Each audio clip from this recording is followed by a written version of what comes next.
شاہ عبداللہ دوئم اور وزیر اعظم شہباز شریف کی ملاقات۔ وزیر اعظم ہاؤس میں شاہ عبداللہ دوئم کی شہباز شریف سے ملاقات ہوئی۔ تجارت، سرمایہ کاری، صحت، سائنس و ٹیکنالوجی، تعلیم اور دفاع سمیت مختلف شعبوں میں تعاون بڑھانے پر اتفاق کیا گیا۔ دونوں رہنماؤں نے غزہ میں جنگ بندی کے لیے 8 اسلامی ممالک کے باہمی روابط مزید مضبوط بنانے پر زور دیا۔ وزیر اعظم نے شاہ عبداللہ اور ان کے وفد کے اعزاز میں عشائیہ بھی دیا، جس میں فیلڈ مارشل عاصم منیر، وفاقی وزراء اور اعلیٰ حکام شریک تھے۔ جسٹس شمس محمود مرزا کا استعفیٰ۔ لاہور ہائی کورٹ کے جسٹس شمس محمود مرزا نے اپنا استعفیٰ صدر پاکستان کو بھجوا دیا۔ انہوں نے موقف اختیار کیا کہ وہ 27 آئینی ترمیم کے بعد بطور جج کام نہیں کر سکتے۔ وہ ہائی کورٹ کی ایڈمنسٹریشن کمیٹی کے رکن اور سینئرٹی میں 5ویں نمبر پر تھے۔ اس سے پہلے سپریم کورٹ کے جسٹس منصور علی شاہ اور جسٹس اظہر اللہ بھی اسی ترمیم کے بعد مستعفی ہو چکے ہیں۔ برطانوی جریدے کی رپورٹ، گوہر علی خان کا رد عمل۔ برطانوی جریدے نے عمران خان کی زندگی اور بطور حکمران ان کے فیصلوں پر بشر بی بی کے مبینہ اثر و رسوخ پر رپورٹ شائع کی۔ Chairman P T I barrister Gohar نے اسے اسپانسرڈ آرٹیکل قرار دیتے ہوئے قانونی چارہ جوئی کا اعلان کیا ہے۔ ٹیکس نظام میں اصلاحات، وزیر اعظم کی ہدایت۔ وزیر اعظم شہباز شریف نے تمباکو، ٹائلز اور دیگر بڑے شعبوں میں ٹیکس چوری روکنے اور ٹیکس وصولی کے نظام میں موجود خامیاں ختم کرنے کی ہدایت کی۔ اجلاس سے خطاب میں کہا کہ ٹیرف اصلاحات سے مثبت رجحانات سامنے آئے ہیں، جو ایف بی آر کو جدید اور شفاف بنانے کے حکومتی اقدامات کا ثبوت ہے۔ معاشی اعداد و شمار بتا رہے ہیں کہ حکومتی معاشی اصلاحات درست سمت میں گامزن ہیں اور ترقی کی رفتار مسلسل بہتر ہو رہی ہے۔ پاکستان میں دہشت گردی، وزیر داخلہ محسن نقوی کا بیان۔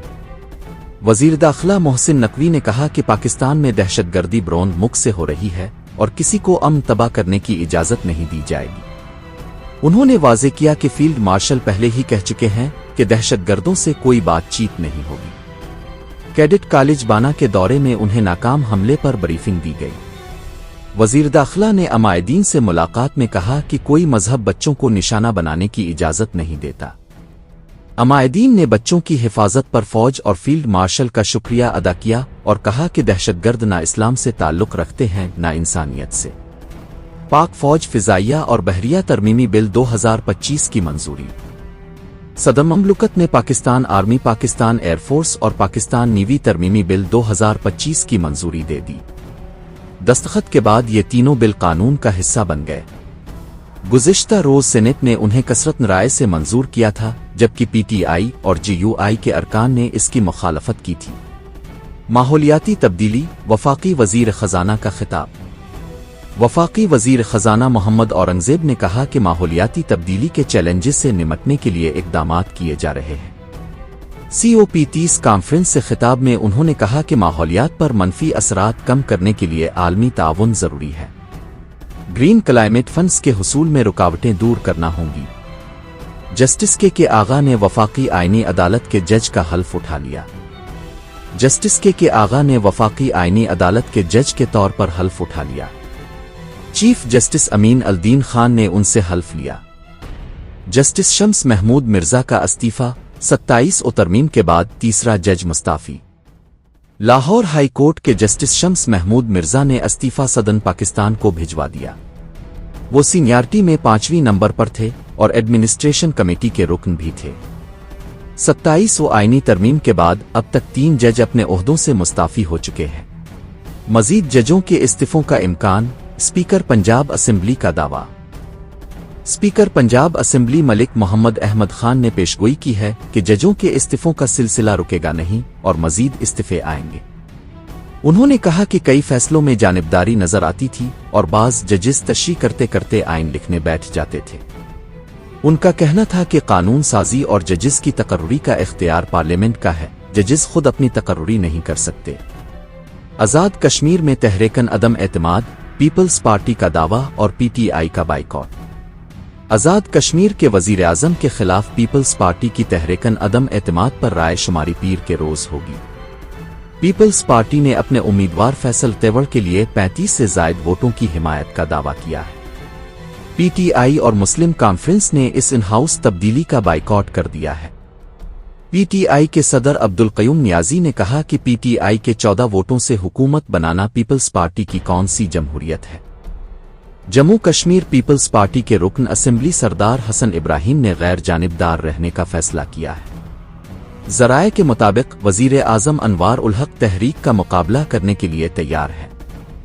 بنی پی ٹی آئی کے خلاف حقن عزت کیس، وفاقی وزیر اطلاعات کا بطور گواہ بیان مکمل۔ وزیر اعظم شہباز شریف کی جانب سے بانی پی ٹی آئی کے خلاف دائر حقن عزت کیس میں وفاقی وزیر اطلاعات عطا تارڑ کا بطور گواہ بیان مکمل ہوا۔ دوران سماعت بانی پی ٹی آئی کے وکیل نے پیش کردہ دستاویزات اور سیاسی وابستگی پر سوالات اٹھائے۔ عطا تارڑ نے کہا کہ انہوں نے سیاسی وابستگی کی بنیاد پر نہیں بلکہ حقائق کی بنیاد پر گواہی دی۔ عدالت نے مزید سماعت 29 نومبر تک ملتوی کر دی۔ مونس الہی کے لیے بڑا ریلیف، انٹرپول نے تحقیقات بند کر دیں۔ پی ٹی آئی رہنما مونس الہی کے خلاف انٹرپول نے شواہد کی عدم دستیابی کے باعث 2 سال سے جاری تحقیقات بند کر دی ہے۔ ذرائع کے مطابق پاکستان نے انہیں مبینہ مجرمانہ الزامات کی بنیاد پر مطلوب قرار دے رکھا تھا، تاہم انٹرپول کو کوئی ٹھوس شواہد نہیں ملے۔ کراچی میں ٹریفک قوانین کی خلاف ورزی، 1 لاکھ روپے کا پہلا ای چالان۔ کراچی میں نئی ٹریفک اصلاحات کے تحت 1 لاکھ روپے کا پہلا ای چالان جاری کر دیا گیا۔ ڈمپیر میں ٹریکر نصب نہ ہونے پر یہ جرمانہ عائد کیا گیا۔ پولیس کے مطابق بار بار ہدایات کے باوجود ٹریکر نہیں لگایا گیا تھا۔ ای چالان کے نفاذ کے بعد اب تک 61,850 سے زائد چالان جاری ہو چکے ہیں، جن میں 41,431 چالان سیٹ بیلٹ نہ باندھنے پر، 11,000 بغیر ہیلمٹ موٹر سائیکل چلانے پر، 590 سرکاری گاڑیوں کے ای چالان، 118 سندھ پولیس کی گاڑیوں کے چالان بھی شامل ہیں۔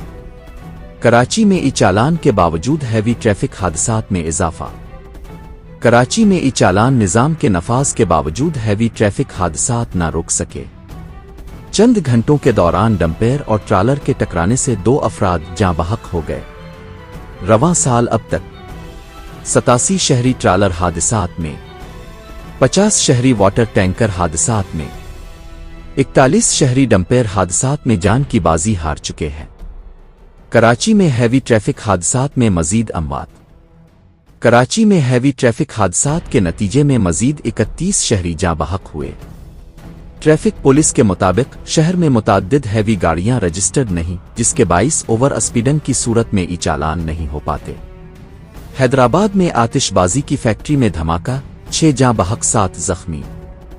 حیدرآباد کے علاقے لطیف آباد میں پٹاخوں کی فیکٹری میں دھماکے سے 6 افراد جاں بحق اور 7 زخمی ہو گئے۔ دھماکے کے بعد فیکٹری ملبے کا ڈھیر بن گئی، جبکہ متعدد موٹر سائیکلیں بھی جل گئیں۔ ایس پی عدیل چانڈیو کے مطابق فیکٹری مالک نے لائسنس کسی اور مقام کے لیے حاصل کر رکھا تھا، جبکہ دھماکہ کسی اور جگہ ہوا۔ دھماکے کے بعد مالک فرار ہو گیا۔ پنجاب میں گنے کی کرشنگ میں تاخیر، چینی مزید مہنگی۔ حکومتی ڈیڈ لائن 15 نومبر کے باوجود پنجاب کی صرف 5 شوگر ملز نے کرشنگ شروع کی، جبکہ 36 شوگر ملز نے حکومتی احکامات کو نظر انداز کر دیا۔ کرشنگ نہ ہونے سے چینی کی قیمت میں 3 سے 4 روپے فی کلو اضافہ متوقع ہے۔ مختلف شہروں میں چینی کی قیمت 200 سے 215 روپے کلو تک پہنچ گئی ہے۔ کین کمشنر نے کل سے کرشنگ نہ کرنے والی ملز کے خلاف کارروائی کا اعلان کیا ہے۔ کسان اتحاد کے چیئرمین نے کہا کہ مل مالکان دانستہ تاخیر کر کے کسانوں سے سستا گنا خریدنے کی کوشش کریں گے۔ D G I S P R کی طلباء و اساتذہ سے خصوصی نشست۔ D G I S P R lieutenant general Ahmed Sharif نے طلباء و اساتذہ سے ملاقات میں ملکی داخلی صورتحال اور دفاعی اہمیت پر گفتگو کی۔ طلباء و اساتذہ نے پاک فوج کو زبردست خراج تحسین پیش کیا اور کہا کہ پاک فوج کے کردار نے نوجوانوں میں ملکی دفاع کا جذبہ مزید مضبوط کیا ہے۔ D G I S P R نے کہا کہ پاک فوج ہم میں سے ہے اور ہم پاک فوج سے ہیں۔ کراچی میں خواتین کے لیے پنگ بیس سروس کا نیا روٹ شروع۔ سینئر وزیر سندھ شرجیل میمن نے کراچی میں نیا پنک بس سروس روٹ شروع کرنے کا اعلان کیا ہے، جو سرجانی عبداللہ چوک سے نمائش چورنگی تک چلے گا۔ ابتدا میں یہ سروس دن کے 3 مخصوص اوقات میں دستیاب ہوگی۔ انہوں نے کہا کہ کراچی جیسے بڑے شہر میں خواتین کو سفر کے دوران مشکلات پیش آتی ہیں، اور حکومت چاہتی ہے کہ خواتین باعتماد طریقے سے تعلیم، ملازمت اور ذاتی امور سرانجام دے سکیں۔ پی ایف یو جے کی سینئر صحافی انصار عباسی کے خلاف ٹرولنگ کی مذمت۔ Pakistan federal union of journalists نے سینئر تحقیقاتی صحافی انصار عباسی کے خلاف سوشل میڈیا پر ٹرولنگ کی مذمت کی ہے۔ پی ایف یو جے کے صدر افضل بٹ اور سیکریٹری جنرل ارشد انصاری نے کہا کہ سوشل میڈیا ایکٹیوسٹس کا رویہ غیر ذمہ دارانہ، غیر پیشہ ورانہ اور بدنیتی پر مبنی ہے۔ انہوں نے نامناسب پوسٹس کرنے والوں سے غیر مشروط معافی کا مطالبہ کیا۔ غزہ میں اسرائیلی حملے جاری، مقبوضہ مغربی کنارے میں گرفتاریوں کی لہر۔ غزہ میں جنگ بندی کی درخواستوں کے باوجود اسرائیلی فوج نے آج بھی 3 مقامات پر حملے کیے۔ مقبوضہ مغربی کنارے میں بھی اسرائیلی کارروائیوں کا سلسلہ جاری ہے، جہاں مزید 15 فلسطینیوں کو گرفتار کیا گیا۔ یہودی آبادکاروں نے ایک فلسطینی گاؤں کی مسجد پر حملہ کر کے توڑ پھوڑ کی اور آگ لگا دی۔ سعودی عرب نے اسرائیلی فوج اور آبادکاروں کے حملوں کی شدید مذمت کی ہے۔ کراچی رزاق آباد میں ڈمپر کی ٹکر سے ایک شخص جاں بحق۔ کراچی کے علاقے رزاق آباد میں ڈمپر کی ریسکیو وین کو ٹکر لگنے سے ایک شخص جاں بحق ہو گیا۔ پولیس نے ڈمپر کے مالک اور ڈرائیور کو گرفتار کر کے مقدمہ درج کر لیا۔ پولیس کے مطابق حادثے کا سبب بننے والے ڈمپر میں ٹریکر بھی نصب نہیں تھا۔ Border Patrol reports record security gains as Trump administration highlights 0 releases and major arrests.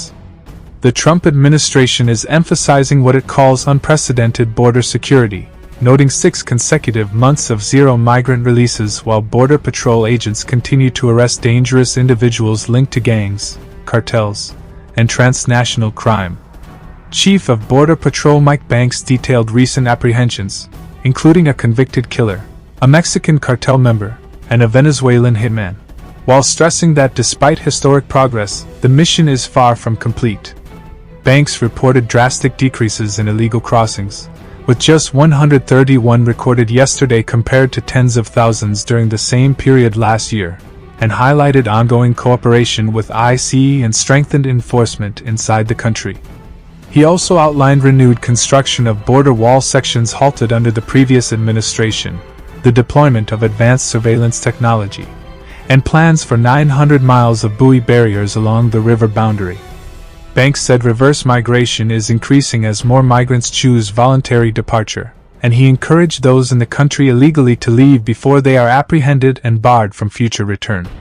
Despite heightened risks, including an 8,000% rise in assaults on ICE and Border Patrol during the shutdown, recruitment is surging, with thousands of new agents joining under what officials describe as robust support from President Trump.